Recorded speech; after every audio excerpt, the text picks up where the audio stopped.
Good morning ಸ್ನೇಹಿತರೆ, C E T fighters YouTube ಚಾನಲ್ಗೆ ಸ್ವಾಗತ. ಯಾರು ಇನ್ನೂ ಚಾನಲ್ನ ಸಬ್ಸ್ಕ್ರೈಬ್ ಮಾಡಿಲ್ಲ, ಸಬ್ಸ್ಕ್ರೈಬ್ ಮಾಡ್ಕೊಳ್ಳಿ, ಶೇರ್ ಮಾಡಿ, ಲೈಕ್ ಮಾಡಿ. ಹಾಗೆ ಇವತ್ತು SSLC ರಿಸಲ್ಟ್ ಯಾವ ರೀತಿ ಚೆಕ್ ಮಾಡೋದು ಅಂತ, ಫೋನಲ್ಲೇ ಯಾವ ರೀತಿ ಚೆಕ್ ಮಾಡ್ಬೋದು ಅಂತ ಹೇಳ್ಕೊಡ್ತೀನಿ. ಇಲ್ಲಿ ಗೂಗಲ್ಗೆ ಹೋಗ್ಬಿಟ್ಟು ಕರ್ನಾಟಕ ಎಕ್ಸಾಮಿನೇಷನ್ ರಿಸಲ್ಟ್ 2024 SSLC ಅಂತ ಹೊಡೀರಿ, ಅಲ್ಲೇ ಬರುತ್ತೆ.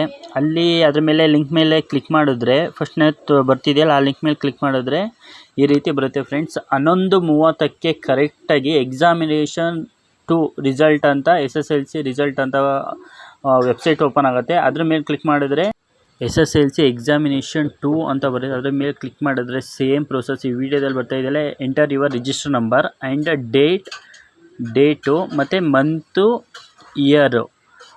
ಇದಾದಮೇಲೆ ಸಬ್ಮಿಟ್ ಮಾಡಿದ್ರೆ ಡಿಸ್ಕ್ರಿಪ್ಷನಲ್ಲಿ ವೆಬ್ಸೈಟ್ದು ಲಿಂಕ್ ಕೊಟ್ಟಿರ್ತೀನಿ, ಅದರಲ್ಲಿ ಚೆಕ್ ಮಾಡ್ಕೊಳ್ಳಿ. ಹಂಗೆ C E T fighters YouTube channel like ಮಾಡಿ, ಶೇರ್ ಮಾಡಿ, ಸಬ್ಸ್ಕ್ರೈಬ್ ಮಾಡಿ.